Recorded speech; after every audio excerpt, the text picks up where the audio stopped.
ಗುರುರ್ಬ್ರಹ್ಮ ಗುರುರ್ವಿಷ್ಣು ಗುರುರ್ದೇವೋ ಮಹೇಶ್ವರಃ ಗುರು ಸಾಕ್ಷಾತ್ ಪರಬ್ರಹ್ಮ ತಸ್ಮೈ ಶ್ರೀ ಗುರವೇ ನಮಃ.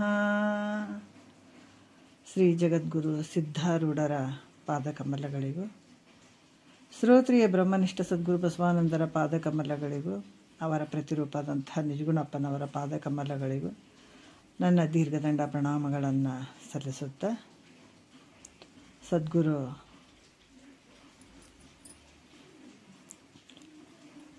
ಮಾರ್ತಾಂಡ ಸಾಬಾಯಿ ಸದ್ಗುರುಗಳ ಪಾದಕಮಲಗಳಿಗೂ ನನ್ನ ದೀರ್ಘದಂಡ ಪ್ರಣಾಮಗಳನ್ನು ಸಲ್ಲಿಸುತ್ತಾ, ಎಲ್ಲ ಮಹಾತ್ಮರ ಪಾದಕಮಲಗಳಿಗೂ ನನ್ನ ದೀರ್ಘದಂಡ ಪ್ರಣಾಮಗಳನ್ನು ಸಲ್ಲಿಸುತ್ತಾ, ತಮ್ಮೆಲ್ಲರಿಗೂ ವಂದಿಸುತ್ತಾ, ಇವತ್ತಿನ ಪರಮಾನುಭವಬೋಧೆ 2ನೇ ಸಂಧಿ 3ನೇ ಸಂಧಿ ಇವತ್ತಿನ ಆಧಾರದ ವಿಷಯ.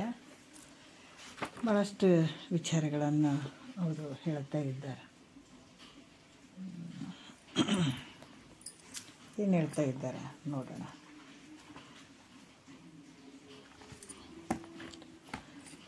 ಈ 3ನೆಯ ಸಂಧಿ ಒಳಗೆ 1ನೆಯ ಸೂತ್ರ ನಡೆದದ. ಏನು ಹೇಳಿದ್ದಾರೆ? ಹಿಂದಿನ ವಿಚಾರದಲ್ಲಿ ಯಾವುದು ಹೇಳಿದರು? 6 ಲಿಂಗಗಳ ಬಗ್ಗೆ, ಉಪಕ್ರಮ ಉಪಸಂಹಾರದ ಬಗ್ಗೆ ಹೇಳಿದರು. ಈ ಒಂದರಲ್ಲಿ ಅಭ್ಯಾಸ ಲಿಂಗವನ್ನು ಹೇಳ್ತಾರೆ ಅವರು ಈ 3ನೇ ಸಂಧಿ ಒಳಗೆ. ಯಾಕಂತಂದ್ರೆ ಗುರು ಹೇಳಿದಂಥದ್ದನ್ನು ಅದನ್ನು ಪದೇ ಪದೇ ಪದೇ ಪದೇ ನಾವು ತಿಳ್ಕೊಳ್ಳುವಂಥದ್ದು, ಶ್ರವಣ ಮಾಡುವಂಥದ್ದು, ಈ ರೀತಿ ಅಭ್ಯಾಸ ಲಿಂಗವನ್ನು ಹೇಳುವಂಥದ್ದು ಇದು. ಮತ್ತು ಈ ದೇಹ ಮತ್ತು ನಾಮರೂಪದಿಂದ ಕೂಡಿದಂಥ ಈ ಜಗತ್ತು, ಆಮೇಲೆ ಈ ಕುಲ ಗೋತ್ರ ಆಶ್ರಮ ವರ್ಣಾಶ್ರಮ, ಈ ಬಂಧ ಮೋಕ್ಷ, ಇವೆಲ್ಲ ಭ್ರಮೆಗಳನ್ನು ನಿವಾರಣೆ ಮಾಡುವಂಥದ್ದು. ತನ್ನ ನಿಜವನ್ನು, ಈ ಎಲ್ಲ ಭ್ರಮೆಗಳಿಗೆ ಅಧಿಷ್ಠಾನವಾಗಿರುವಂಥದ್ದು ನಿನ್ನ ಸ್ವರೂಪವನ್ನು ಇಲ್ಲಿ ಹೇಳ್ತಾ ಹೋಗ್ತಾರೆ. ಭ್ರಾಂತಿಗೆ ಲಕ್ಷಣ ಮುಂಟೆ ಪರೀಕ್ಷಿಸೆ ಕಾಂತೆ ಕೇಳು ಅಂತೊಡೆ ಹೌದಲ್ತೆ. ನೋಡ್ರಿ, ಈಗ 1ನೇ ಸೂತ್ರದಲ್ಲಿ ಹೇಳ್ತಾರೆ. ಯಾಕಂದ್ರೆ ಭ್ರಾಂತಿಗೆ ಏನಾದರೂ ವಿಚಾರ ಮಾಡಿದ್ರೆ ಲಕ್ಷಣಗಳು ಅದಾವೇನೋ, ಹಿಂಗೆ ಐತಪ್ಪ ಹಿಂಗೆ ಐತಂತ ಹೇಳೋಕ್ಕಾಗ್ತದೇನೋ ಅಂತಂದ್ರೆ ಹೇಳೋಕ್ಕಾಗಂಗಿಲ್ಲ. ಯಾಕಂದ್ರೆ ಅದು ಭ್ರಾಂತಿಗೆ ಒಂದು ಅದ್ರ ಬಗ್ಗೆ ಒಂದು ಲಕ್ಷಣಗಳು ಹೇಳಿದರೆ ಆ ವಸ್ತು ಐತೆ ಅನ್ನುವಂಥ ಇರುವಂಥ ವಸ್ತುವಿಗೆ ನಾವು ಲಕ್ಷಣಗಳನ್ನು ಹೇಳಬೇಕಾಗ್ತದೆ. ಆದರೆ ಇದು ಈ ಭ್ರಾಂತಿಗೆ ಯಾವ ಲಕ್ಷಣಗಳು ಇಲ್ಲ ಅನ್ನುವಂಥದ್ದನ್ನು ನಿಶ್ಚಯ ಮಾಡಿ ಮೈತ್ರ ಅಂತ ಹೇಳ್ತಾರೆ. ಇವಾಗ ಏನು ಹೇಳ್ತಾರೆ ಅಂದ್ರೆ 6ನೇ ನುಡಿಯಲ್ಲಿ 5ನೇ ನುಡಿಯಲ್ಲಿ ಕೂಡ ಹೇಳಿದರು. ಈ ಭ್ರಮ ಹೆಂಗದಂತಂದ್ರೆ ಆತ್ಮನಲ್ಲಿ ಆರೋಪಿತವಾಗಿರುವಂಥದ್ದು, ಆರೋಪಿತ ಆಗ್ಯದ ಹೊರತಾಗಿ ನಿಜ ಇಲ್ಲ. ಇದು ಈ ಭ್ರಮವನ್ನು ಕಳೆಯೋದಕ್ಕಾಗಿ, ಈ ಭ್ರಾಂತಿಯನ್ನು ಕಳೆಯೋದಕ್ಕಾಗಿ ತನುವನ್ನೇ ತಾನೆಂಬ ತನು ತನ್ನದೆಂದೆಂಬ ತನು ಮುಖ್ಯ ಜಗವಿದು ನಿಜವೆಂಬ ಇನಿ ತಳವೊಟ್ಟು ವಿವೇಕವನ್ನುಳಿದು ಅವಿವೇಕವನ್ನುಳಿದು ಯಾಕಂತಂದ್ರೆ ಇಲ್ಲೇನು ಹೇಳ್ತಾರ, ಸ್ವಲ್ಪ ಮಿಸ್ಟೇಕ್ ಆಗ್ಯದ. ತನುವನ್ನೇ ತಾನೆಂಬ ತನು ತನ್ನದೆಂದೆಂಬ ತನು ಮುಖ್ಯ ಜಗವಿದು ನಿಜವೆಂಬ ಇನಿ ತಳವೊಟ್ಟು ವಿವೇಕವನ್ನುಳಿದು ಅಚೇತನ ಭಾವವದು ತಾನೇ ಭ್ರಮೆಯಕ್ಕೂ ಅಂತ ಹೇಳ್ತಾರೆ ನೋಡ್ರಿ. ಯಾಕಂದ್ರೆ ತಾನಲ್ಲದ ತನ್ನದಲ್ಲದ, ಇದು ತಾನೂ ಅಲ್ಲ ತನ್ನದೂ ಅಲ್ಲ, ಈ ಶರೀರ ಗದ್ದಲು ಮಾಡಕತ್ತದ. ಯಾಕಂದ್ರೆ ನಂದು, ನಾನು ಶರೀರ, ನನ್ನದು ಈ ಶರೀರ ಅಂತ ಅಹಂಕಾರ ಮಮಕಾರಗಳಿಂದ ಕೂಡಿರುವಂಥದ್ದು.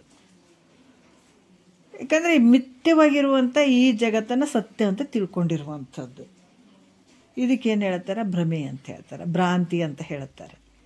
ಇರದೇ ಇರುವಂಥ ವಸ್ತುವನ್ನು ಇದು ಸತ್ಯ ಐತಪ್ಪ ಅಂತ ತಿಳ್ಕೊಂಡಿರುವಂಥದ್ದೇ ಅದು ಭ್ರಾಂತಿ ಅಂತ ಹೇಳ್ತಾರೆ. ಅದು ವಿಪರೀತ ಜ್ಞಾನ ಅಂತ ಕೂಡ ಹೇಳ್ತಾರೆ. ಯಾಕಂದ್ರೆ ಇರುವಂಥ ವಸ್ತುವನ್ನು ಬಿಟ್ಟು ಇರದೇ ಇರುವಂಥ ವಸ್ತು ಐತೆ ಅನ್ನುವಂಥದ್ದಕ್ಕೆ ವಿಪರೀತ ಭಾವನೆ ಅಂತ ಹೇಳ್ತಾರೆ, ವಿಪರೀತ ಜ್ಞಾನ ಅಂತ ಕೂಡ ಹೇಳುತ್ತಾರೆ ಅವರು.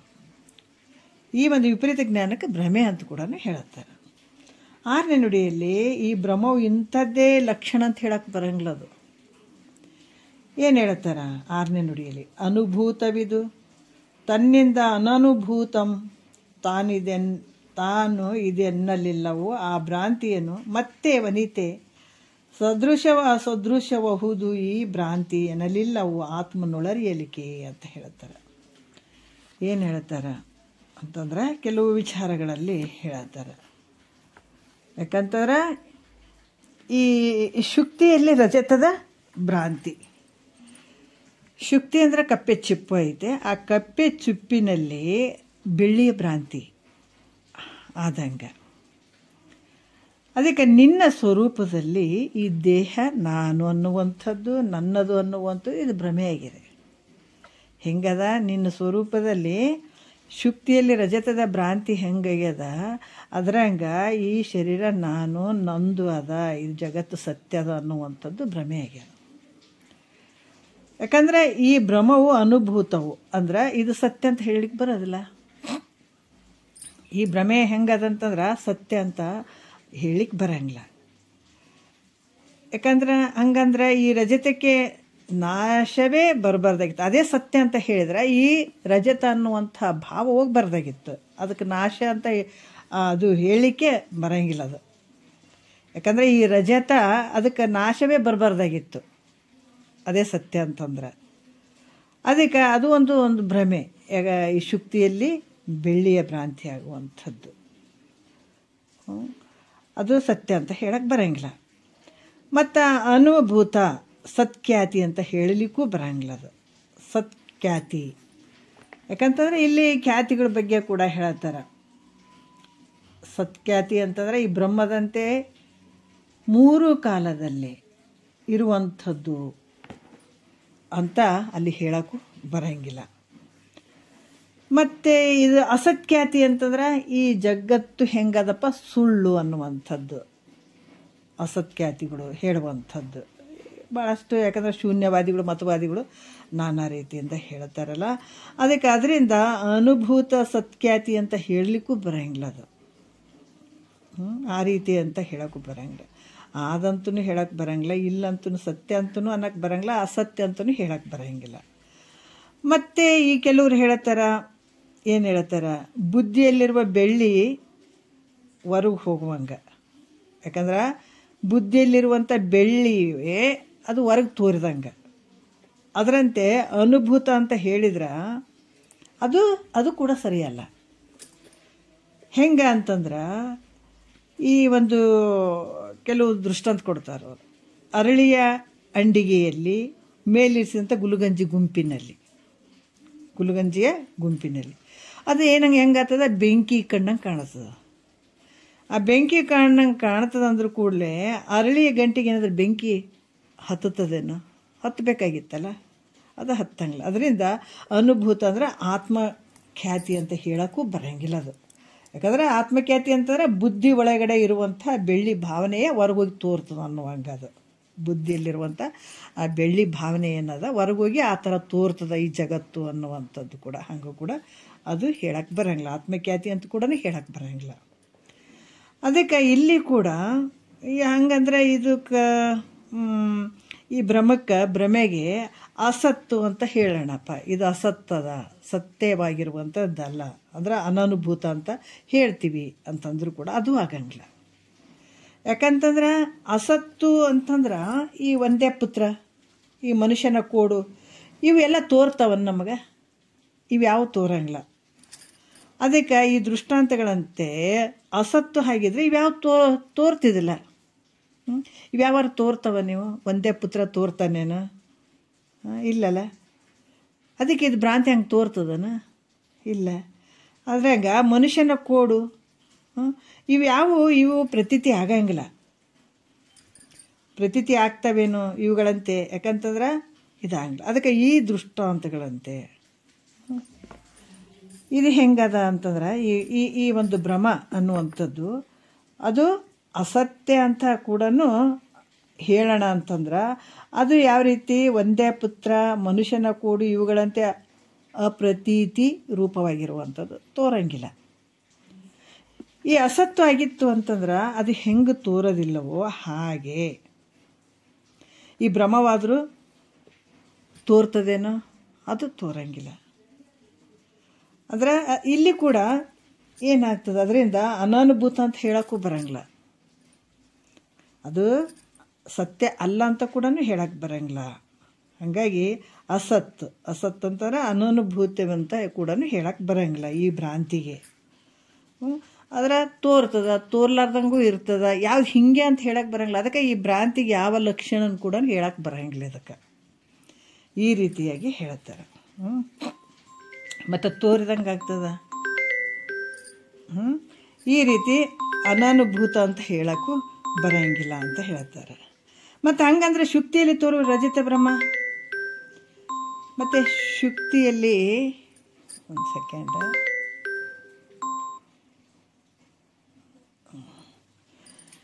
ಇಲ್ಲಿ ಏನು ಹೇಳ್ತಾರೆ, ಶುಕ್ತಿಯಲ್ಲಿ ಅಂದರೆ ಕಪ್ಪೆ ಚಿಪ್ಪಿನಲ್ಲಿ ಬೆಳ್ಳಿಯ ಒಂದು ಭ್ರಾಂತಿ ಹೆಂಗಂದ್ರೆ ಅಂಗೈ ಒಳಗೆ ನನ್ನ ಸತಿಯ ಕೈ ಒಳಗಿನ ಬೆಳ್ಳಿಯಂತೆ. ಇದಾದರೂ ಕೂಡ ಇರುವುದಂಥ ಸಾದೃಶ್ಯ ಜ್ಞಾನದ ಮೂಲಕ ಸ್ಮರಣ ಆಗ್ತದ. ಅದರಿಂದ ಅಖ್ಯಾತಿ ಅಂತ ಹೇಳಿದ್ರೆ ಅದು ಕೂಡ ಆಗಂಗಿಲ್ಲ, ಅದು ಕೂಡ ಆಗಲ್ಲ. ಒಟ್ಟಿನಲ್ಲಿ ಏನು ಹೇಳುತ್ತಾರ ಅಂದ್ರೆ ಅದು ಹಂಗಂತ ಹೇಳಕ್ಕೆ ಬರದೇ ಇರುವಂಥದ್ದಪ್ಪ ಭ್ರಾಂತಿ ಅನ್ನುವಂಥದ್ದು. ಅದಕ್ಕೆ ಇಲ್ಲಿ ಕೂಡ ಹಲವಾರು ರೀತಿಯಿಂದ ಖ್ಯಾತಿಗಳು, ಅನ್ಯತಾ ಖ್ಯಾತಿ ಮತ್ತು ಅಸತ್ಖ್ಯಾತಿ ಇವ್ಯಾವು ಹಿಂಗೆ ಹೇಳಕ್ಕೆ ಬರೋಂಗಿಲ್ಲ ಅಂತ ಕೂಡ ಹೇಳುತ್ತಾರೆ. ಈ ರೀತಿಯಾಗಿ ಅಧಿಷ್ಠಾನವಿಲ್ಲದೆ ಹೇಳ್ತಾರೆ. ಯಾಕಂದರೆ ಶುಕ್ತಿಯ ತಾಧ್ಯಾತ್ಮ ಮೂಲಕ ರಜತ ರೂಪದಿಂದ ತೋರ್ತು ಅಂತ ಹೇಳಿದರೆ ಅದು ಆಗಂಗಿಲ್ಲ. ಯಾಕಂದರೆ ಹಾಗೆ ತೋರಿದರೆ ಅಧಿಷ್ಠಾನವಿಲ್ಲದೆ ಭ್ರಮವು ತೋರಬೇಕು, ಮತ್ತು ಭ್ರಮವು ಜ್ಞಾನದಿಂದ ಬಾಚಿಕೊಂಡು ಮೇಲೆ ಇದು ಇರಲಿಕ್ಕೆ ಸ್ಥಳನೇ ಇಲ್ದಂಗೆ ಆಗ್ತದೆ. ಅದರಿಂದ ಅನ್ಯಥಾ ಖ್ಯಾತಿ ಅಂತ ಕೂಡ ಹೇಳಕ್ಕೆ ಬರೋಂಗಿಲ್ಲ ಇದು. ಅದರಿಂದ ಆತ್ಮನಲ್ಲಿ ತೋರುವ ಭ್ರಮಕ್ಕೆ ಇದು ಸತ್ಯದ ಅಂತ ಹೇಳಕ್ಕೆ ಬರೋಂಗಿಲ್ಲ, ಅಸತ್ಯ ಅಂತ ಹೇಳಕ್ಕೆ ಬರೋಂಗಿಲ್ಲ, ಎರಡು ರೂಪದಿಂದ ಅದ ಅಂತ ಹೇಳಕ್ಕೆ ಬರೋಂಗಿಲ್ಲ. ಈ ರೀತಿಯಾಗಿ ಹಲವಾರು ರೀತಿಯಿಂದ ಈ ಭ್ರಾಂತಿಗೆ ಲಕ್ಷಣ ಒಂದು ಇಲ್ಲ ನೋಡು ಅಂತ ಹೇಳ್ತಾರೆ ಈ ವಿಚಾರದಲ್ಲಿ. 7ನೇ ನುಡಿಯಲ್ಲಿ ಹೇಳ್ತಾರೆ ಭ್ರಮದ ಒಂದು ಸ್ವರೂಪವನ್ನು ಮತ್ತೆ ಹೇಳ್ತಾ ಅದಕ್ಕೆ ಲಕ್ಷಣ ಹಿಂಗಂತ ಹೇಳಕ್ಕೆ ಬರೋಂಗಿಲ್ಲ. ಈಗ ಹಗ್ಗದಲ್ಲಿ ಹಾವಿನ ಭ್ರಾಂತಿ ಆಗ್ಯದ. ಹಾವು ಹಂಗದ ಹಿಂಗದ ದಪ್ಪದ ಉದ್ದದ ಅಂತ ಏನಾರು ಹೇಳಕ್ಕೆ ಬರ್ತದೆ ಅನ್ನಲ್ಲಿ. ಯಾವ ಹಾವು ಅಂತ ಹೇಳ್ತೀರಿ? ಹಲವಾರು ಹಾವುಗಳು ಅದಾವೆ. ಹೆಬ್ಬಾವು ಐತೆ, ಕೇರೆ ಹಾವು ಐತೆ, ನಾಗರ ಹಾವು ಐತೆ, ಹಾವು ಐತೆ ಅಂತ ಹೇಳಕ್ಕೆ ಬರ್ತದೆ. ಇಂಥದ್ದೇ ಹಾವು ಅಂತ ಹೇಳಕ್ಕೆ ಬರ್ತದೆ ಹಗ್ಗದಲ್ಲಿ ತೋರಿದಂಥ ಹಾವಿನ ಭ್ರಾಂತಿಗೆ. ಅದು ಏನಂತ ಹೇಳಕ್ಕೆ ಬರೋಂಗಿಲ್ಲ ಅನ್ನುವಂಥ ವಿಚಾರದಲ್ಲಿ ಈ ಒಂದು ವಿಚಾರವನ್ನು ಹೇಳ್ತಾರೆ ಅವರು 7ನೇ ನುಡಿಯಲ್ಲಿ.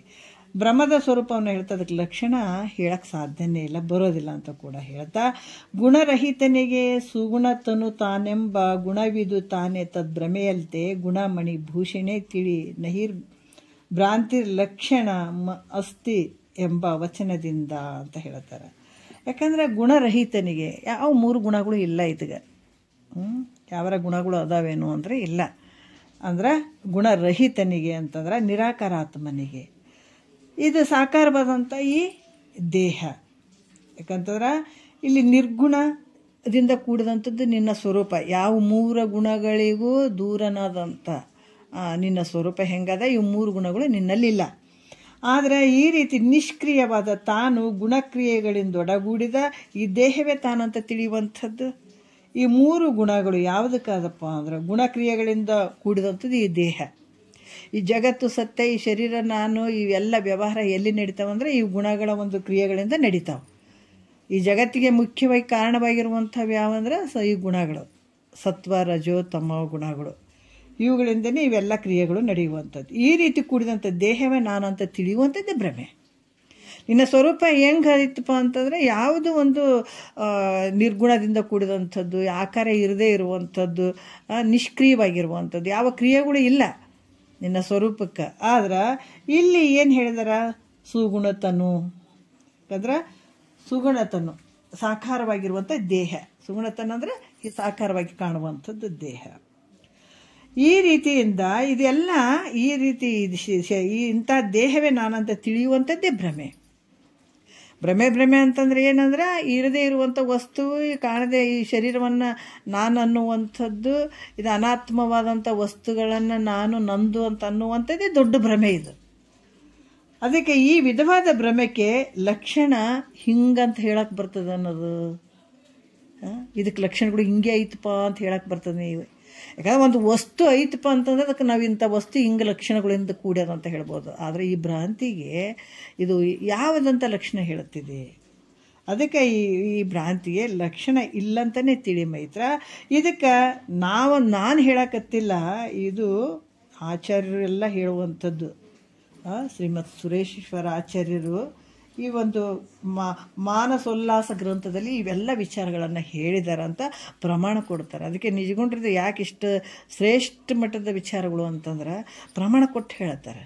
ನಾನೇ ಹೇಳ್ತೀನಿ ಕೇಳ್ರಿ ಅನ್ನುವಂಥ ಯಾವ ವಿಚಾರಗಳು ಇಲ್ಲ ಶ್ರುತಿ ಪ್ರಮಾಣಗಳನ್ನು ಕೊಟ್ಟು ಹೇಳುವಂಥ ವಿಚಾರಗಳು. ಅದಕ್ಕೆ ಇದು ನಾನು ಹೇಳಕತ್ತಿಲ್ಲ, ಈ ಭ್ರಮೆ ಅನ್ನುವಂಥದಕ್ಕೆ ಲಕ್ಷಣಗಳಿಲ್ಲ ಅಂತ ನಾನು ಹೇಳಕತ್ತಿಲ್ಲ, ಶ್ರುತಿ ಪ್ರಮಾಣಗಳದಾವ ಮೈತ್ರ, ನೀನು ಇದನ್ನು ತಿಳ್ಕೋ ಅಂತ ಹೇಳ್ತಾರೆ. ಅದಕ್ಕೆ ಈ ಭ್ರಾಂತಿಗೆ ಲಕ್ಷಣ ಹೇಳುವಂಥದ್ದು ಇರಂಗಿಲ್ಲ, ಸ್ಪಷ್ಟವಾಗಿ ಹೇಳಿದಾರ ಅಂತ ಅನ್ನುವಂಥ ವಿಚಾರವನ್ನು ಇದರಲ್ಲಿ ಹೇಳ್ತಾರೆ. ಯಾಕಂದರೆ ಇಲ್ಲಿ ಭ್ರಮೆಗಳನ್ನು ಯಾವುವು ಅಂತಂದ್ರೆ ಈ ದೇಹ ಆಗಿರ್ಬೋದು, ದೇಹದ ಧರ್ಮಗಳು, ಈ ವ್ಯವಹಾರ ಮಾಡುವಂಥದ್ದಾಗಿರ್ಬೋದು, ನಾಮ ರೂಪ ಕುಲ ಇವು ಜಾತಿ, ಇವೆಲ್ಲ ಅನೇಕ ಭ್ರಮೆಗಳನ್ನು ಹೇಳ್ತಾ ಇವೆಲ್ಲ ಆತ್ಮನಲ್ಲಿ ಆರೋಪಿತಗಳಾಗಿದ್ದಾವೆ. ವಿಚಾರ ಮಾಡಿದ್ರೆ ಇವೆಲ್ಲ ಜೀವ ಸೃಷ್ಟಿ, ಈಶ್ವರ ಸೃಷ್ಟಿ ಜೀವ ಸೃಷ್ಟಿ ಪ್ರಪಂಚ ಅದಾವ. ಈಶ್ವರ ಪ್ರಪಂಚ ಜೀವ ಪ್ರಪಂಚ ಅಂತ ಇರ್ತಾವೆ. ಜೀವ ಪ್ರಪಂಚದ ಇವೆಲ್ಲ ಇವನ್ನೆಲ್ಲ ಮಾಡ್ಕೊಂಡು ಕೂತ್ಕೊಂಡಿದ್ದಾನೆ, ಗದ್ದಲಕ್ಕೆ ಬಿದ್ದಿದ್ದಾನೆ. ಇವೆಲ್ಲ ತಾನೇ ನಿರ್ಮಿಸಿಕೊಂಡಿರುವಂಥವು. ಇವೆಲ್ಲ ಆತ್ಮನಲ್ಲಿ ಆರೋಪ ಮಾಡಿದ್ದಾನೆ ಇವೆಲ್ಲ. ಅದಕ್ಕೆ ವಿಚಾರ ಮಾಡಿದರೆ ಇವು ಸತ್ಯ ಏನಂದ್ರೆ ಮಿಥ್ಯವಾಗಿರುವಂಥದ್ದು ಅಂತ ಕೂಡ ಹೇಳ್ತಾರೆ ಅವರು. ಮತ್ತು 8ನೇ ನುಡಿಯಲ್ಲಿ ಹೇಳ್ತಾರೆ, ಏನು ಹೇಳ್ತಾರೆ, ಇದು ಯಾಕೆ ಇಷ್ಟೆಲ್ಲ ಭ್ರಮೆ ಬಂತು ನಿನಗೆ ಅಂದ್ರೆ ಹೇಳ್ತಾರ, ಸವಿಕಾರಿ ಎನಿಪ ಒಡಲನು ನೀನೆಂಬೆ ಈ ಭ್ರಾಂತಿ ಸಮನಿಸಲು ಅದು ಕಾರಣದೆ ನಿನ್ನ ಸವಿಕಾರಿ ಎಂಬೆ ವಿವೇಕಿಸದೊಮ್ಮೆ ನೀನು ಅವಿಕಾರಿ ತಿಳಿಯಲಿಕ್ಕೆ ನಿಜದಿಂದ ಅಂತ ಹೇಳ್ತಾರೆ. ಯಾಕಂತಂದ್ರೆ ಇಲ್ಲೇನು ಹೇಳ್ತಾರೆ, ನೀನು ಅವಿಕಾರಿ ತಿಳಿಯಲಿಕ್ಕೆ ನಿಜದಿಂದ ಏನು ಹೇಳ್ತಾರ ಅಂತಂದ್ರೆ ಇಲ್ಲಿ ಕೂಡ ಭಾಳಷ್ಟು ವಿಚಾರಗಳನ್ನು ಹೇಳ್ತಾರೆ ಅವರು. ಸವಿಕಾರಿ ಏನಿಪ ನೋಡ್ರಿ, ಯಾಕಂತಂದ್ರೆ ಇಲ್ಲಿ ಕೂಡ ಸವಿಕಾರಿ ಏನಪ್ಪ ಅಂದ್ರೆ 6 ವಿಕಾರಗಳಿಂದ ಕೂಡಿದಂಥದ್ದು ಒಡಲು ಅಂದರೆ ಶರೀರ. ಒಡಲು ಅನ್ನುವಂಥದ್ದು ಶರೀರ. ವಿಚಾರ ಮಾಡಿ ನೋಡು, ಇವೆಲ್ಲ ಹೆಂಗದವ ಅಂತಂದ್ರೆ ಈ ಭ್ರಾಂತಿ ಸಮನಿಸಲು, ಈ ಭ್ರಾಂತಿ ಯಾವಾಗಾಯಿತು ಅದು ಕಾರಣದೇ ನಿನ್ನ ಸವಿಕಾರಿ ಎಂಬೆ ಅಂದ್ರೆ ನಾನು ವಿಕಾರ ಉಳ್ಳವನಾಗಿದ್ದೀನಿ ಅಂತ ಅಂತಿದೆ. ವಿಚಾರ ಮಾಡಿ ನೋಡಿದಾಗ ವಿವೇಕಿಸದೊಮ್ಮೆ ನೀನು ನೋಡ್ರಿ, ಯಾಕಂತಂದ್ರೆ ಅವಿಕಾರಿ ಅಂದರೆ ನಿನಗೆ ಯಾವ ವಿಕಾರನೂ ಇಲ್ಲ. ಯಾಕಂದರೆ ನೀನು ನಿನ್ನ ಆತ್ಮವನ್ನು ವಿಚಾರ ಮಾಡಿಲ್ಲ, ಮಾಡದೆ ವಿಚಾರ ಮಾಡಿದ್ರೆ ಅಂದರೆ ಇಷ್ಟು ಗದ್ದಲಕ್ಕೆ ನೀನು ಬೀಳ್ತಿರಲಿಲ್ಲ. ಅದಕ್ಕೆ ನೀನು ಆತ್ಮವನ್ನು ವಿಚಾರ ಮಾಡದೆ ನೀನು ಅಸ್ಥಿತೆ ಜಾಯತೆ ಪರಿಣಮತೆ ವಿವರ್ಧತೆ ಅಪೇಕ್ಷೀಯತೆ ವಿನಾಶ್ಯತೆ ಅಂತ ಷಡ್ಭಾವ ವಿಕಾರಕ್ಕೊಳಗಾದಂಥ ಶರೀರ 6 ವಿಕಾರಗಳಿಂದ ಕೂಡಿದಂಥ ಈ ದೇಹವನ್ನು ನಾನು ಅಂತ ಹೇಳಕತ್ತಿದ್ದೀನಿ. ನೀನು ಯಾಕೆ ಹೇಳಕತ್ತಿದಿ? ನಿನ್ನ ಸ್ವರೂಪ ನಿನಗೆ ಅರಿವಿಲ್ಲ, ಮರ್ತು ಬಿಟ್ಟಿದ್ದೀನಿ ನೀನು. ಅದಕ್ಕೆ ಈ ಆತ್ಮ ಸ್ವರೂಪವನ್ನು ನೀವು ವಿಚಾರ ಮಾಡ್ದೇನೆ 6 ವಿಕಾರಕ್ಕೆ ಒಳಗಾಗುವಂಥ ಈ ಶರೀರವನ್ನು ನಂದು ಅಂತ ಹೇಳಕತ್ತಿದೆ. ಈ ದೇಹವನ್ನು ನನ್ನ ಅಂತ ಹೇಳಕತ್ತಿದೆ. ಇದು ಭ್ರಮೆ. ನೀನು ನ್ಯಾಯವಾಗಿ ವಿಚಾರ ಮಾಡಿ ನೋಡು. ನ್ಯಾಯವಾಗಿ ಇದನ್ನು ವಿಚಾರ ಮಾಡಿ ನೋಡಿದ್ರೆ ನಿರ್ವಿಕಾರದಿಂದ ಈದಿ. ನೀನು ಸಾಯುವವನಲ್ಲ, ಹುಟ್ಟುವವನಲ್ಲ, ವಿಕಾರಕ್ಕೆ ಒಳಗಾಗದೇ ಇರುವಂಥವನು ಅವಿಕಾರಿ ಇದಿ. ನಿನಗೆ ಯಾವ ವಿಕಾರನೂ ಇಲ್ಲ. ನಿನಗೆ ಉತ್ಪತ್ತಿ ಆಗಿದನನ್ನುವಂಗಿಲ್ಲ, ಹುಟ್ಟೆನನ್ನುವಂಗಿಲ್ಲ, ಸಾಯ್ತಾನನ್ನುವಂಗಿಲ್ಲ. ಅಥವಾ ಈ ಶರೀರಕ್ಕೆ ಬರುವಂಥ ಷಡ್ಭಾವ ವಿಕಾರಗಳದಾವ, ಅದರಂಗ ಆತ್ಮನಿ ನಿನ್ನ ಸ್ವರೂಪಕ್ಕೆ ಅದಾವೇನಂದ್ರೆ ಅದೂ ಇಲ್ಲ. ಇದು ಯಾವುದಕ್ಕೆ ಒಳಗಾಗದೇ ಇರುವಂಥದ್ದು ನಿನ್ನ ಸ್ವರೂಪ. ಅದಕ್ಕೆ ವಿಚಾರ ಮಾಡು. ನಿರ್ವಿಕಾರ ನಿತ್ಯವಾದಂಥದ್ದು. ಅದಕ್ಕೆ ನೀನು ಹೆಂಗಿದೆ, ಈ ಶರೀರದಾಗ ನಾನಾ ರೀತಿಯಿಂದ ಶರೀರಗಳು ಬಂದಿದ್ದಾವೆ.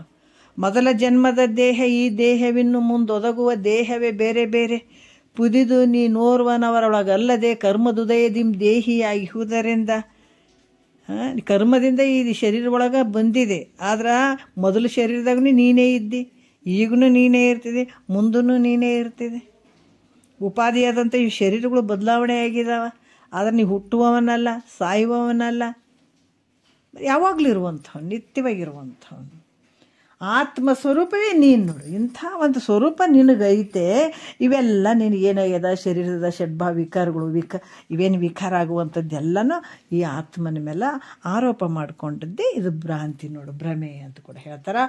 ಆತ್ಮಗೆ ಭ್ರಾಂತಿ ವಿಲಕ್ಷಣತ್ವ ನಿರೂಪಣೆ ಸೂತ್ರ 1ಕ್ಕೆ ಪದ 8 ಅಂತ ಹೇಳಿ, ಈಗ 3ನೇ 2ನೇ ಸೂತ್ರ ನೋಡೋಣ. ಯಾಕಂದ್ರೆ ಆತ್ಮನು ಈ ಭ್ರಾಂತಿಗೆ ಹೆಂಗದನ, ವಿಲಕ್ಷಣ ಆಗಿರೋದ್ರಿಂದ ಆತ ಹೆಂಗದನ, ಆತ ಮಾಡುವವನಲ್ಲ, ಉಣುವವನಲ್ಲ, ಅಕರ್ತ ಅಭೋಕ್ತ ಈ ರೀತಿಯಿಂದ ಇರ್ತಾನೆ. ಯಾಕಂದರೆ ಯಾವುದಕ್ಕೂ ಮಾಡುವಂಥವನಿಲ್ಲ, ಭೋಗಿಸುವಂಥವನಿಲ್ಲ, ಅದು ಬೇಕು ಇದು ಬೇಕಂತ ಅನ್ನುವವನಲ್ಲ. ಆದರೆ ಈತ ನಾನು ಮಾಡಿದೆ, ನಾನು ಕರ್ತಾ ಇದ್ದೀನಿ, ನಾ ಭೋಕ್ತೃತ್ವ ಇದ್ದೀನಿ, ನಾನು ಹಿಂಗೆ ಮಾಡ್ತೀನಿ ಹಂಗೆ ಬಿಡ್ತೀನಿ ಭ್ರಾಂತಿಯಿಂದ ಬಡ್ಬಡ್ಸಕತ್ತೆ. ನೀವು ವಿಚಾರ ಮಾಡಿದರೆ ಏನೂ ಇಲ್ಲ, ನೀನು ಅನಂತ ಪುರುಷ ಇದ್ದೀನಿ ನೀನು. ಆದ್ರೆ ಇವೇನು ನಾ ಕರ್ತ ನಾ ಭೋಗ್ತ ಅಂತ ಏನಾರು ಐತೇನ ಆತ್ಮನಲ್ಲಿ ಅಂದರೆ ಇವು ಯಾವ ಆತ್ಮನಲ್ಲಿ ಇಲ್ಲ. ಅದಕ್ಕೆ ಇಲ್ಲಿ ಕೂಡ 2ನೇ ಸೂತ್ರದಲ್ಲಿ ಕಂಡುದನ್ನೆಲ್ಲವನ್ನು ಉಂಡೆನೆಂದು ಎನ್ನಲ್ಲ, ಆತ್ಮನು ಉಂಡಾತನ ಅಖಿಳವೆ ನೆನಬೇಕು ಅಂತ ಹೇಳ್ತಾರೆ. ಯಾಕಂದರೆ ಆತ್ಮ ಅಂದರೆ ತಾನು ಕಂಡುದೇನೆ ಎಲ್ಲವನ್ನು ನೋಡಿದ್ದ ಎಲ್ಲವನ್ನು ನಾನು ಊಟ ಮಾಡಿದೆ ಅನ್ನುವಂಥದ್ದು ಅಂತ ಹೇಳಿದ್ರೆ ಸರ್ವವನ್ನು ಉಪಭೋಗ ಮಾಡಿದವನಂತ ನುಡಿಬೇಕಾಗ್ತದ ನೋಡ್ರಿ.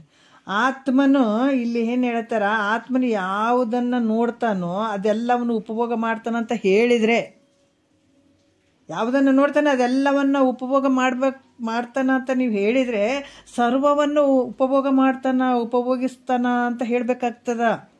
ಹೀಗೆ ಹೇಳೋದು ಯೋಗ್ಯವಲ್ಲ. ಯಾಕಂದರೆ ಕಾಣುವವನು ಕಾಣಿಸಿಕೊಂಬ ಪದಾರ್ಥಗಳಂತಲೂ ಇದ್ದಾನೆ ಹೊರತು ಆ ದೃಶ್ಯವಾದ ಪದಾರ್ಥಗಳನ್ನು ಉಪಭೋಗಿಸುವವನಲ್ಲ ಅನ್ನುವಂಥದ್ದು ಭಾವ. ಯಾಕಂತಂದ್ರೆ ಈ ಪದಾರ್ಥಗಳಿಗಿಂತ ಬೇರೆಯಾಗಿರುವಂಥವನು ಹೊರತು ದೃಶ್ಯವಾದ ಪದಾರ್ಥಗಳನ್ನು ಉಪಭೋಗಿಸುವಂಥವನು ಅಲ್ಲ ಅನ್ನುವಂಥ ವಿಚಾರವನ್ನು ಹೇಳ್ತಾರೆ ಅವರು. ಯಾಕಂತಂದ್ರೆ ಎಲ್ಲವನ್ನ ಉಪಭೋಗಿಸ್ತಾನಂತ ಹಂಗೆ ಹೇಳೋಕ್ಕಾಗಲ್ಲ. ಯಾಕಂದ್ರೆ ಕಾಣುವಂಥ ಪದಾರ್ಥಕ್ಕೆ ಭಿನ್ನವಾಗಿರುವಂಥವನು ಅದಾನತ. ಹಾಗಾಗಿ ದೃಶ್ಯವಾದ ಪದಾರ್ಥಗಳನ್ನು ಉಪಭೋಗಿಸುವಂಥವನು ಅಲ್ಲ ಅನ್ನುವಂಥದ್ದು ಕೂಡ ಹೇಳ್ತಾರೆ ಅವರು. ಮತ್ತು ದುಃಖಗಳು ಹೆಂಗೆ ಬಂದು ಇದೀಗ ಅಂತಂದ್ರೆ 1ನೇ ನುಡಿಯಲ್ಲಿ ಹೇಳ್ತಾರೆ, ಸವಿಕಾರಿಯಾಗಿ ತೋರಿ ಕೆಡುವ ದೇಹವನ್ನೇ ನಾನೆಂದೆಂಬ ಭ್ರಮೆಯಿಂದೇ ಭವಬಂಧ ನಿವಾಹ ತಾಪತ್ರಯಾದಿಗಳಿಂತು ಸಮನಿಸುವು ನಿನ್ನೋಳು ಮಿಥ್ಯ. ಏನು ಹೇಳ್ತಾರೆ, ಸವಿಕಾರಿಯಾಗಿ ಅಂದರೆ 6 ವಿಕಾರಗಳಿಂದ ತೋರುವಂಥದ್ದು ಶರೀರ, ಸವಿಕಾರಿಯಾಗಿರುವಂಥದ್ದು ಶರೀರ. ಮತ್ತು ಇದು ಹೆಂಗಾಗ್ತದಪ್ಪ ಅಂದ್ರೆ ತೋರುವಂಥದ್ದು ಕೆಡುವಂಥದ್ದು. ಇದು ತೋರ್ತದೆ, ಹುಟ್ಟುತ್ತದೆ.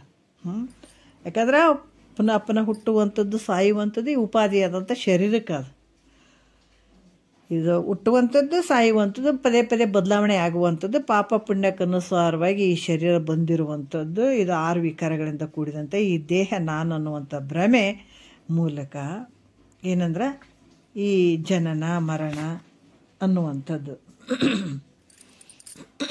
ಯಾಕಂತಂದರೆ ಈ ಶರೀರ ನಾನು ಅನ್ನುವಂಥದ್ದು ಯಾವಾಗ ಭ್ರಮೆ ಬಂತು ಆವಾಗ ನಾ ಸಾಯ್ತೀನಿ ಹುಡ್ತೀನಿ ಅನ್ನುವಂಥದ್ದು ಭ್ರಮೆಗಳು ಬಂದುಬಿಡ್ತಾವೆ ಈ ಸಮೂಹ. ಮತ್ತು ಯಾವಾಗ ಅದಕ್ಕೆ ಹೇಳ್ತಾರೆ ಮಹಾತ್ಮರು, ಇಷ್ಟೆಲ್ಲ ದುಃಖ ಐತಲ್ಪ, ಒಂದು ವರ್ಷ ಒಂದು ಜನ್ಮದ್ದಲ್ಲ 2 ಜನ್ಮದ್ದಲ್ಲ, 84 ಲಕ್ಷ ಜೀವರಾಶಿಯಿಂದ ಈ ಶರೀರ ಬಂದದ. ಅದಕ್ಕೆ ಎಷ್ಟು ಸಲ ಹುಟ್ಟಬೇಕು, ಎಷ್ಟು ಸಲ ಸಾಯಬೇಕು. ಅದಕ್ಕೆ ಇಲ್ಲಿ ನಿಜಗೊಂಡ್ರೆ ಭಾಳ ಚಂದ ಹೇಳ್ತಾರೆ. ಶಂಕರ ಏನು ಹೇಳ್ತಾರೆ, ಶಂಕರ ನೋಡೋ ನೀಯನ್ನ ಪರಿಭವದ ಬಾಧೆಯನ್ನು ಕೃಪೆ ಮಾಡು ಬೇಗದೊಳು ಅಭಯವಿತ್ತು ಅಂತ ಹೇಳ್ತಾರೆ. ಈ ಜನ್ಮದಾಗ ಆ ಭಾವ ಬಂದದ್ದು ಕೇಳ್ಬೇಕಂತ ಭಾವ ಅಂದರೆ ಇಷ್ಟು ಜನ್ಮ ಮೊದಲೇ ಇಂಥ ಭಾವಗಳು ಬಂದಿದ್ರೆ ಎಂದೋ ಕಳ್ಕೊಳ್ಬೋದಾಗಿತ್ತು, ಬಂದಿಲ್ಲ. ಯಾಕೆ ಇದು ದೃಶ್ಯವಾಗಿ ಜಡವಾಗಿರುವಂಥ ಶರೀರವನ್ನು ನಾನು ನಂದು ಅಂತ ಹೇಳ್ತಾ ಇದ್ದೀನಿ ಅಂತಂದ ಮೇಲೆ ಈಗ ನನಗೆ ಪುನಃ ಸಾಯುವಂಥದ್ದು, ಪುನಃ ಹುಟ್ಟುವಂಥದ್ದು ಇದೆಲ್ಲ ಶುರುವಾಗ್ಯದ. ಈ ದುಃಖ ಶುರುವಾಗ್ಯದ, ಈ ತಾಪತ್ರೆಗಳು ಶುರುವಾಗ್ಯವ. ಆಧ್ಯಾತ್ಮಿಕ ದುಃಖ, ಆದಿ ಭೌತಿಕ ದುಃಖ ಮತ್ತು ಆದಿ ದೈವಿಕ ದುಃಖ ಅನ್ನುವಂಥದ್ದು ಇವು ಪ್ರಾಪ್ತಗಳು ಆಗಿದ್ದಾವೆ. ಯಾಕದು ಈ ಷಡ್ಭಾವಕ್ಕೆ ಒಳಗಾಗಿರುವಂಥ ದೃಶ್ಯವಾಗಿ ಕಾಣುವಂಥದ್ದು, ಜಡವಾಗಿರುವಂಥ ಈ ಶರೀರವೇ ನಾನು ಅನ್ನುವಂಥ ಭ್ರಮೆ ಮೂಲಕ ಜನನ ಮರಣ ರೂಪ ಈ ದುಃಖಗಳು, ಈ ತಾಪಗಳು ತೋರಿದವು. ಒಂದೇ. ಅದಕ್ಕೆ ಇವೆಲ್ಲ ದುಃಖಕ್ಕೆ, ಈ ದುಃಖವನ್ನು ನಾವು ದುಃಖದಿಂದ ಪಾರಾಗಬೇಕು, ಈ ದುಃಖವನ್ನು ನಾವು ದೂರ ಮಾಡ್ಕೊಳ್ಬೇಕು, ಅಥವಾ ಈ ದುಃಖದಿಂದ ನಾವು ಬಿಡುಗಡೆ ಆಗಬೇಕು, ಜನನ ಮರಣದಿಂದ ಬಿಡುಗಡೆ ಆಗ್ಬೇಕು ಅನ್ನುವಂಥದ್ದು ಒಂದೇ ಒಂದು ಉತ್ತರ ಕೊಡ್ತಾರೆ ಅವ್ರು. ನಿಜಗೊಂಡ್ರು ಭಾಳ ಚಂದ ಕೊಡ್ತಾರೆ. ತನುಭಾವ ಒಳಿಯ ದುಃಖದ ಕೇಡು ಅಂತೇಳಿ. ಯಾವಾಗ ಶರೀರದ ಭಾವ ನಿನಗೆ ಹೋಗ್ತದ ಅವಾಗ ನಿನಗೆ ದುಃಖ ಹೋಯ್ತು ಅಂತ ಹೇಳ್ತಾರೆ. ಮತ್ತು ಎಲ್ಲ ದುಃಖಗಳಿಗೆ ಮೂಲ ಕಾರಣ ಆಗಿರುವಂಥದ್ದೇ ಶರೀರ ನಾನು ಅನ್ನುವಂಥದ್ದು. ಎಷ್ಟು ಅದ್ಭುತ ಅಲ್ಲ. ಮೂಲ ಇರುವಂಥದ್ದು ದುಃಖ ಅದೇನೆ. ಶರೀರ ಯಾವಾಗ ನಾನು ಅಂತ ಅಂದ್ಕೊಳ್ತೀನಿ ಅಲ್ಲಿಂದ ದುಃಖ ಶುರುವಾಗಿಬಿಟ್ಟು. ಅದಕ್ಕೆ ಈ 3 ತಾಪಗಳು ನಿನ್ನಲ್ಲಿ ತೋರಾಕತ್ತವ. ಆದರೂ ಅವು ನಿನ್ನಲ್ಲಿ ತೋರುವುದರಿಂದಲೇ ಅವು ಎಲ್ಲಿ ತೋರಾಕತ್ತಾವ? ನಿನ್ನಲ್ಲಿ ತೋರಾಕತ್ತಾವ. ನಿನಗೆ ಭ್ರಮೆಯಿಂದ ಅವು ಸತ್ಯ ಅನ್ನಿಸ್ದಂಗೆ ಆಗಾಕತ್ತಾವ. ಆದರೆ ವಿಚಾರ ಮಾಡಿ ನೋಡಿದರೆ ಅವು ಮಿಥ್ಯೆ ಅದಾವ. ಅದಕ್ಕೆ ಹಿಂದೆ ಭಾಳಷ್ಟು ವಿಚಾರಗಳು ಹೇಳಿದ್ದಾರೆ. ಯಾವಾಗ ಕನಸಿನಲ್ಲಿ ಕಾಣುವಂಥ ವ್ಯಕ್ತಿ ಕನಸಿನಲ್ಲಿ ಸುಖ ದುಃಖಗಳನ್ನು ಅನುಭವಿಸ್ಬೇಕಾದಾಗ ಅದು ಸತ್ಯ ಅಂತಲೇ ಅಂದ್ಕೊಂಡಿರ್ತಾನೆ. ಕನಸಿನಲ್ಲಿ ಸತ್ಯ ಅಂತಲೇ ಅಂದ್ಕೊಂಡಿರ್ತಾನೆ. ಯಾವಾಗ ಕನಸು ಬಿಟ್ಟು ಹೊರಗೆ ಬರ್ತಾನೆ ಆವಾಗ ಅದು ಕನಸು ಸುಳ್ಳು ಅಂತ ಅನ್ನಿಸ್ತದೆ. ಹಂಗೆ ಈ ಜಾಗ್ರದಲ್ಲಿ ನಾವೇನು ಸತ್ತೀವಿ, ಹುಟ್ಟಿವಿ, ಇದೆಲ್ಲ ರೋಗ ಬಂತು, ರುಜಿನ ಬಂತು, ಹಂಗಾಯ್ತು, ಅಗಲಾಯ್ತು, ಕುಂಬಳಾಯ್ತು ಅಂತ ಏನು ಮಾಡ್ಕೊತ ಕುಂತೀವಲ್ಲ, ಇದು ಹೊತ್ಕೊಂತ ಕುಂತಾನಲ್ಲ, ಯಾವಾಗ ಗುರು ಶಾಸ್ತ್ರದ ಮುಖಾಂತರ ಆತ ಜಾಗ್ರಕ್ಕೆ ಬರ್ತಾನೆ ಆವಾಗ ಇವು ಮಿಥ್ಯೆ ಆಗ್ತಾವೆ. ಅಲ್ಲಿ ತಾನೇ ಇವು ಸತ್ಯನೇ ಇರ್ತಾವೆ. ಈ ರೀತಿ ತಿಳ್ಕೊ. ಇವೆಲ್ಲ ವಿಚಾರ ಮಾಡಿ ನೋಡಿದ್ರೆ ಇವು ಯಾವ ನಿನಗಿಲ್ಲ ಮೈತ್ರ, ಇವೆಲ್ಲ ಮಿಥ್ಯೆ ಅದಾವ. ನಿನ್ನಲ್ಲಿ ತೋರುವಂತಹ ಈ ಜನನ ಮರಣ ರೂಪ ಬಂದ ಈ ತಾಪಗಳು ಇವೆಲ್ಲ ಸುಳ್ಳದಾವ. ನಿನ್ನ ಹತ್ರ ನಿನ್ನ ಸ್ವರೂಪದಲ್ಲಿ ಇವೆಲ್ಲ ಸುಳ್ಳದಾವ. ಅದಕ್ಕೆ 2ನೇ ನುಡಿಯಲ್ಲಿ ಹೇಳ್ತಾರೆ, ಆವ ಕುಪರತಿಯದು ಸವನ್ನಿಸೆ ಸುಖವೆಂಬರು ಅವಿವೇಕಿಗಳು ತಮ್ಮ ಬಗೆಯಿಂದೆ ಕುವಲದಳ ನೇತ್ರೆ ಮೈತ್ರಿಯೇ ಕೇಳು ದುಃಖವನ್ನೇ ತತ್ಸುಖವೆಂಬರು ಅರಿಯದೆ ಅಂತ ಹೇಳ್ತಾರೆ ಅವರು. ಮಾಡಕತ್ತಾರ ಏನು ಹೇಳ್ತಾರ ಅವಕ್ಕೆ ಅಂದರೆ ಈ 3 ತಾಪಗಳಿಗೆ ಉಪರತಿಯದು ಸವನ್ನಿಸೆ ಅಂತ ಹೇಳ್ತಾರೆ. ಹೆಂಗೆ ಹೇಳ್ತಾರೆ? ಆಧ್ಯಾತ್ಮಿಕ ಆದಿ ದುಃಖಗಳು ಏನದಾವ 3 ತಾಪಗಳು ಇವು ಏನತ್ತವ? ಇವು ಆಧ್ಯಾತ್ಮಿಕ ಆದಿ ಭೌತಿಕ ಆದಿ ದೈವಿಕ ಅನ್ನುವಂಥ 3 ತಾಪಗಳು ಅವು ತೋರದೆ ಹೋಗಲು. ಅವು ಯಾವಾಗ ತೋರದೆ ಹೋಗ್ತಾವೆ ಅವಾಗ ನಾವು ಸುಖಿಗಳಾಗಿದ್ದೇವೆ ಅಂತ ಅವಿವೇಕಿಗಳು ಏನು ಮಾಡ್ತಾರೆ? ತಿಳ್ಕೊಂಡ್ಬಿಡ್ತಾರೆ. ಭಾಳಷ್ಟೇ ಮತವಾದಿಗಳು ಕೂಡ ಹೇಳ್ತಾರೆ ಈ 3 ದುಃಖಗಳು ನಿವೃತ್ತಿ ಆದಾಗ ಅದೇ ಒಂದು ಮುಕ್ತಿ ಅನ್ನುವಂಥದ್ದು ನಾನಾ ರೀತಿಯಿಂದ ಹೇಳ್ತಾರೆ. ಈ ಆಧ್ಯಾತ್ಮಿಕ ಆದಿ ಇವು 3 ಕಳ್ಕೊಂಡ ಮೇಲೆ ಮುಗಿತಪ್ಪ, ನಾವು ಮುಕ್ತರೇ ಆಗಿಬಿಟ್ಟಿವಿ ಅನ್ನೋ ಒಂದು ರೀತಿಯಲ್ಲಿ ನಾವು ಸುಖಿಗಳಾಗಿಬಿಟ್ಟಿವಿ ಅಂತ ಯಾರು ತಿಳ್ಕೊತಾರೋ ಅವಿವೇಕಿಗಳು. ಅದ್ರ ಮೇಲೆ ಅಷ್ಟು ಅವು ಇರಲಿಲ್ಲ ಅಂದಗಳನ್ನೇ ನಾವು ಮುಕ್ತರಾಗಿಬಿಟ್ಟಿವಿ. ಅವು ಯಾವಾಗ ನಮಗೆ ತಾಪಗಳು ತೋರದೆ ಹೋಗ್ತಾವೆ ಅವಾಗ ನಾವು ಸುಖಿಗಳಾಗಿಬಿಟ್ಟಿವಿ ಅಂತ ಯಾರು ತಿಳ್ಕೊತಾರೋ ಅವಿವೇಕಿಗಳು ಈ ರೀತಿ ಭ್ರಮಿಸ್ತಾರೆ. ಆದರೆ ಇವು ಹೆಂಗದಾವ ಅಂತಂದ್ರೆ ಈ ಮೇಲ್ಮೇಲೆ ಒಂದು ಗಿಡ ಇರ್ತದಲ್ಲ, ಮೇಲ್ಮೇಲಿದ್ದು ಈ ಕಟ್ ಮಾಡಿದ್ರೆ ಅದು ಚಿಗಿಲಾರ್ದಿರ್ತದನ್ನು, ಕೆಳಗೇನು ಅದು ಬೇರದು ಚಿಗಿಲಾರ್ದಿರ್ತದೇನು. ಇವೆಲ್ಲ ಟೊಂಗೆಗಳಿದ್ದಂಗೆ ಆಧ್ಯಾತ್ಮಿಕ ದುಃಖ ಆದಿ ಭೌತಿಕ ದುಃಖ ಆದಿ ದೈವಿಕ. ಮತ್ತು ಅದಕ್ಕೆ ಮುಖ್ಯವಾಗಿ ಕಾರಣ ಇರುವಂಥದ್ದು ಯಾವುದು? ಅವಿದ್ಯೆ. ಅದೇನದಂತಂದ್ರೆ ಅವಿದ್ಯೆ ಅನ್ನುವಂಥದ್ದೇ ನಿನ್ನ ಸ್ವರೂಪವನ್ನು ಮುಚ್ಚಿ ಹಾಕಿಬಿಟ್ಟದ. ಅದು ಅಜ್ಞಾನ ಅನ್ನುವಂಥದ್ದು ಏನಾಗ್ಯದ ನಿನ್ನ ಸ್ವರೂಪವನ್ನು ಮುಚ್ಚಿ ಹಾಕಿ ಬಿಟ್ಟದ. ಅದಕ್ಕೆ ಕಾರಣ ಅದ್ರದ್ದು ಏನು ದುಃಖ ಆಗ್ಯದ. ಯಾಕಂದರೆ ಸುಖವನ್ನು ತೋರ್ಗೊಳ್ಳಾರ್ದಂಗೆ ಮಾಡಿದಿರುವಂಥದ್ದೇ ನಿನ್ನ ಮರ್ತದಕ್ಕಾಗಿ ಅದಕ್ಕೆ ದುಃಖ ಆಗಿರುವಂಥದ್ದು. ಅದರಿಂದ ತೋರುವಂಥದ್ದು, ಆ ದುಃಖದಿಂದನೇ ತೋರುವಂಥದ್ದು ಈ 3 ತಾಪಗಳು, ತಾಪತ್ರಯಗಳು, ಅದರ ಕಾರ್ಯಗಳು. ಅವಿದ್ಯೆಯ ಕಾರ್ಯಗಳು ಯಾವುವು? 3 ತಾಪಗಳು. ಅವಿದ್ಯೆ ಇದ್ದದಕ್ಕಾಗಿ ಇವು 3 ತಾಪಗಳು. ಇದರಿಂದನೇ ನಿನಗೆ ದುಃಖ ಬಂದಿರುವಂಥದ್ದು. ಆಧ್ಯಾತ್ಮಿಕ ಆದಿ ದೈವಿಕ ಆದಿ ಭೌತಿಕ ದುಃಖಗಳು ಅನ್ನುವಂಥ ಕಾರ್ಯಗಳಿವು. ಇದಕ್ಕೆ ಕಾರಣವಾಗಿರುವಂಥದ್ದು ಅವಿದ್ಯೆ. ಮತ್ತು ಅವಿದ್ಯೆನ ಹಂಗೆ ಇಟ್ಕೊಂಡು ಕಾರಣಗಳನ್ನು ಮಾತ್ರ ಅದು ಅಷ್ಟೇ ಹೋಗ್ಯಾವ್ರಿ ಮತ್ತು ನಾನು ಮುಕ್ತನದೇ ನಾನು ಸುಖಿಯಾಗಿದ್ದೀನಿ ಅಂತ ಹೇಳೋಕ್ಕಾಗ್ತದೇನೋ? ಇಲ್ಲ. ಅದಕ್ಕೆ ಕೆಲವರು ಮತವಾದಿಗಳು ಹೇಳ್ತಾರೆ ಹೆಂಗಂದ್ರೆ ಈ ತ್ರಿತಾಪಗಳದ ಒಂದು ಈ ಈ ಈ ಕಾರ್ಯವಾದಂಥ ತಾಪತ್ರಯ ಏನದಾವ ತ್ರಿತಾಪಗಳ ದುಃಖದ ನಿವೃತ್ತಿಯ ಮೋಕ್ಷ ಅಂತ ಸಾಂಖ್ಯರು ಹೇಳ್ತಾರೆ. ಯಾಕಂತಂದ್ರೆ ಆ ರೀತಿ ಸಾಂಖ್ಯರು ಹೇಳ್ಯಾರಂತಂದ ಮೇಲೆ ಈ ಕಾರಣವಾದಂಥ ಅವಿದ್ಯೆ ದುಃಖ ಹಂಗೆ ಉಳಿತಲ್ಲ, ಹಂಗೆ ಉಳಿತದೆ.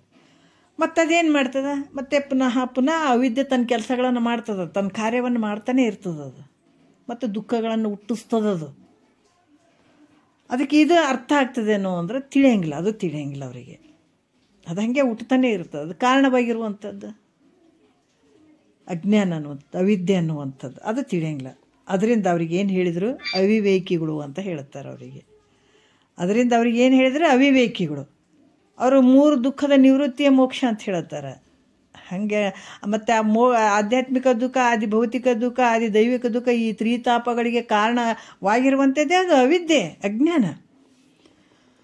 ಅದಕ್ಕೆ ಅಷ್ಟು ತ್ರಿತಾಪಗಳು ಹೋದ್ರೆ ನಿಜವಾದ ಸುಖ ಆಯ್ತೇನೋ ಅಂದರೆ ಇಲ್ಲ, ಆಗಲ್ಲ. ಅದು ನಿಜವಾದ ಸುಖ ಅಲ್ಲ. ಅದಕ್ಕೆ ಹೇಳ್ತಾರೆ ಅವರು, ಒಂದು ದೃಷ್ಟಾಂತ ಕೊಡ್ತಾರೆ.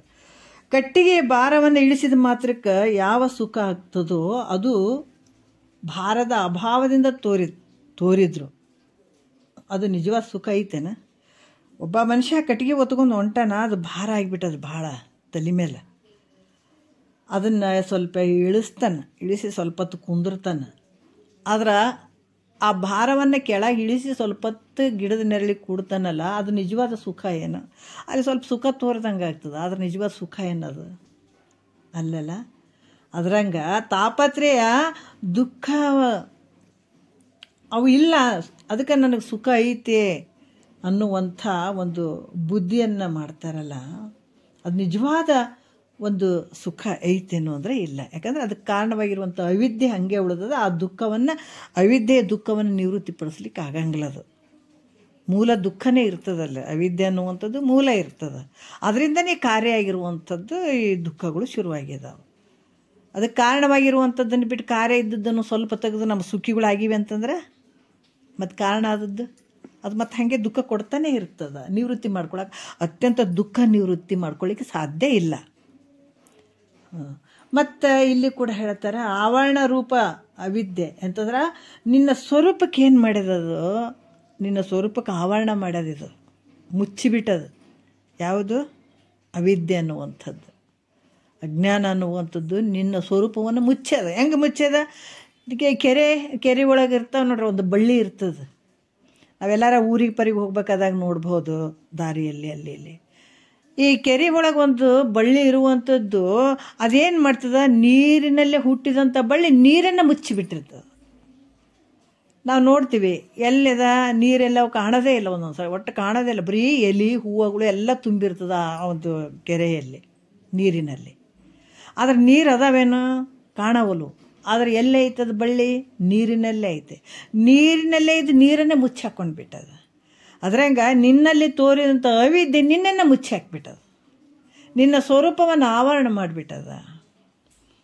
ಅದಕ್ಕೆ ಅವಿದ್ಯೆ ದುಃಖಕ್ಕೆ ಇಂಥ ಒಂದು ಆವರಣ ರೂಪ ಅವಿದ್ಯೆ ದುಃಖಕ್ಕೆ ಸುಖ ಅಂತ ಹೇಳ್ತಾರಲ್ಲ. ಅದರಿಂದ ಸಾಂಖ್ಯರು, ನೈಯಾಯಿಕರು ಇವರೆಲ್ಲರೂ ಹೆಂಗದಾರ, ಅವಿವೇಕಿಗಳು ಅಂತ ಹೇಳ್ತಾರೆ.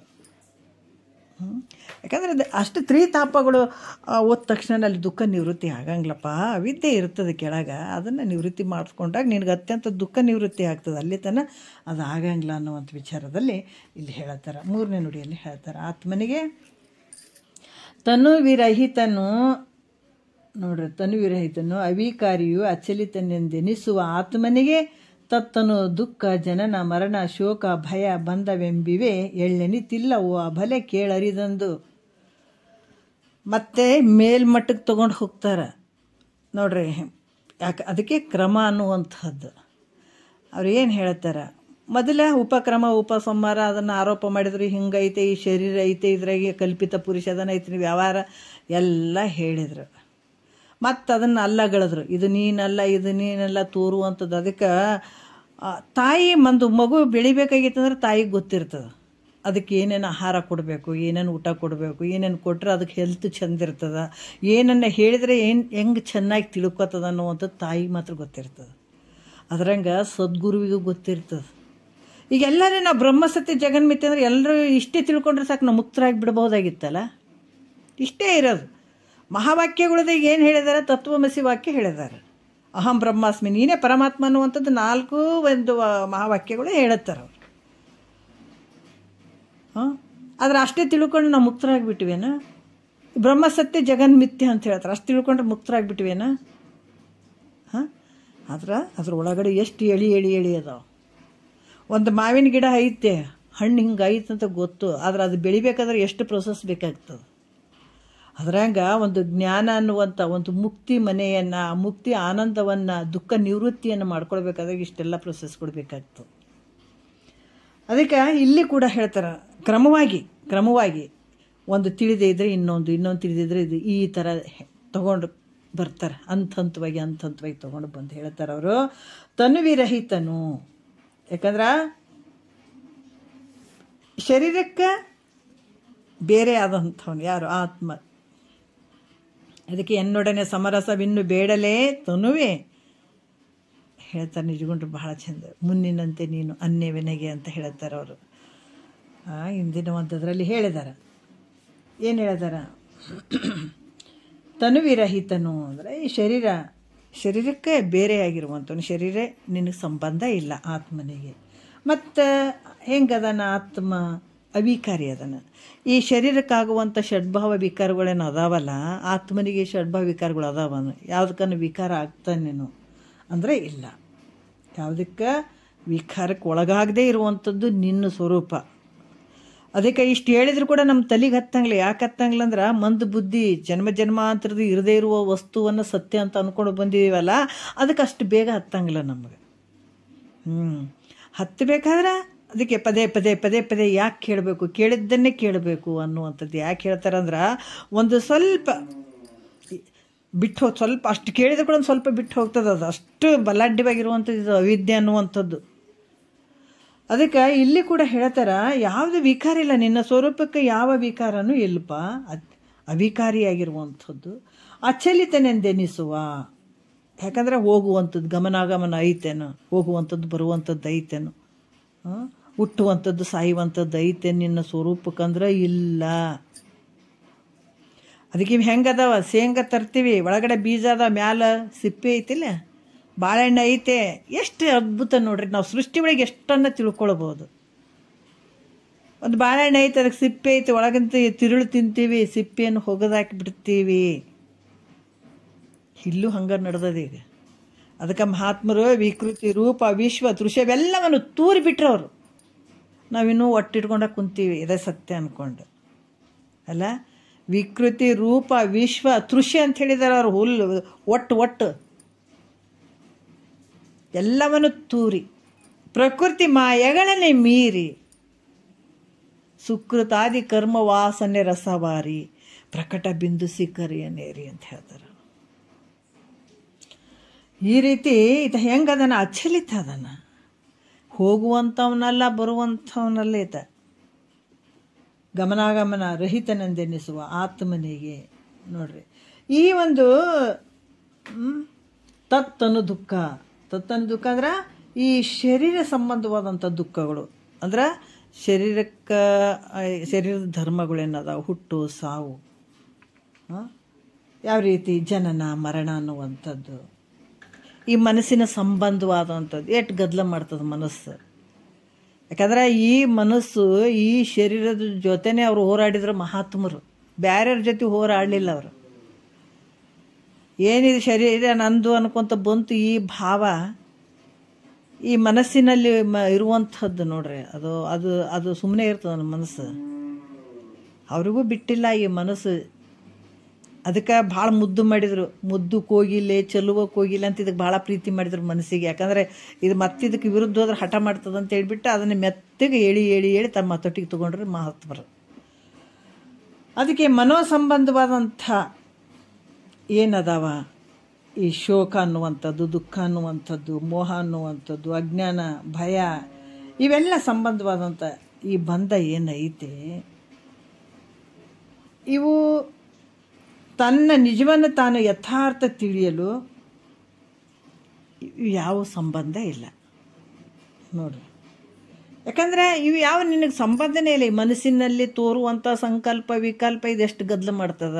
ಇದಕ್ಕೆ ನಿಶ್ಚಯ ಮಾಡುವಂಥ ಮನಸ್ಸು ಐತೆ, ಇವೇನು ಈ ಶರೀರ ಐತೆ, ಈ ಜ್ಞಾನೇಂದ್ರಿಯಗಳು ಕರ್ಮೇಂದ್ರಿಯಗಳು ಶಬ್ದ ಸ್ಪರ್ಶ ರೂಪು ರಸ ಗಂಧ ಈ ವಿಷಯಗಳನ್ನು ಹಿಡ್ಕೊಂಡು ಜ್ಞಾನೇಂದ್ರಿಯಗಳು ವರ್ತನೆ ಮಾಡ್ತಾವೆ. ಇದಕ್ಕೆಲ್ಲದಕ್ಕೂ ಒಡೆಯ ಮನಸ್ಸು ಐತೆ. ಇವೆಲ್ಲವನ್ನು ಯಾಕಂದ್ರೆ ಇವೆಲ್ಲವೂ ಆತ್ಮನಿಗೆ ಸಂಬಂಧ ಅದಾವೇನಂದ್ರೆ ಇವ್ಯಾವ ಸಂಬಂಧ ಇಲ್ಲ ಆತ್ಮನಿಗೆ.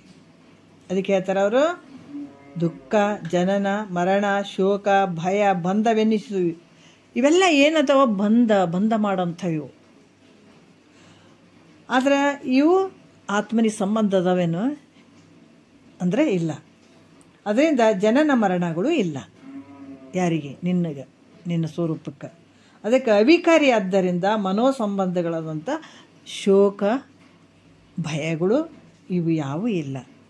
ಮತ್ತು ಹೆಂಗೆ ಅದನ್ನತ ಅಚಲನಾಗಿರುವಂಥವನು, ಪರಿಪೂರ್ಣನಾಗಿರುವಂಥವನು. ಅದರಿಂದ ಈ ಹೋಗುವಂಥದ್ದು ಬರುವಂಥದ್ದು ಗಮನ ಆಗಮನ ಮಾಡುವಂಥದ್ದು ಈ ರೂಪ ಬಂಧ ನಿನಗಿಲ್ಲವೇ ಇಲ್ಲ. ಈ ಬಂಧನೇ ಇಲ್ಲ ನೋಡಿ ನಿನಗೆ. ಅದಕ್ಕೆ ತಿಳಿಯೋದಕ್ಕಿಂತ ಮುಂಚೆ ಮೊದಲು ಬಂಧ ಐತಂತ ಹೇಳಿದ್ರಲ್ರಿ ಅಂದ್ರೆ ತಿಳಿಯೋದಕ್ಕಿಂತ ಮುಂಚೆ ಮತ್ತು ಸಣ್ಣ ಮಗುವಿಗೆ ಏನೋ ಒಂದು ತಿಳಿಸ್ಬೇಕಂತಂದಾಗ ಹೌದಪ್ಪ ಹಿಂಗೈತೆ ಅಂತ. ಈಗ ಸ್ವಲ್ಪ ದೊಡ್ಡವಾಗ್ಯಾನೀಗ. ಅದಕ್ಕೆ ನೋಡಪ್ಪ ಇದು ಹಿಂಗೆ ಅದು ನಿನ್ನ ಸ್ವರೂಪ ಹಿಂಗೆ ಐತಪ್ಪ, ಇದ್ರಾಗ ಬಂಧನೇ ಇಲ್ಲ ಅಂತ ಈಗ ಮತ್ತೆ ಮುಂದೆ ತಿಳಿಸ್ಕೊತ ಹೋಗ್ತಾರೆ.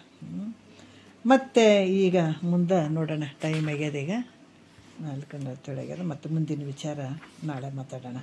ಭಾಳ ವಿಶೇಷವಾದಂಥ ವಿಚಾರಗಳನ್ನು ಅವ್ರು ಹೇಳಕತ್ತಾರೆ, ಭ್ರಾಂತಿ ಬಗ್ಗೆ ಹೇಳಕತ್ತಾರೆ. ಯಾವ ಲಕ್ಷಣಗಳು ಕೂಡ ಹೇಳಕ್ಕೆ ಬರೋಂಗಿಲ್ಲ, ಈ ರೀತಿಯಾಗಿರುವಂಥದ್ದು ಅಂತ ಹೇಳ್ತಾ ಹೋಗ್ತಾ ಇದ್ದಾರೆ. ಮತ್ತು ಮುಂದಿನ ವಿಚಾರ ನಾಳೆ ಮಾತಾಡೋಣ. 1-2 ಗುರುಗಳ ಪಾದಕ್ಕೆ ಅರ್ಪಿಸಿ ಹರ ಓಂ.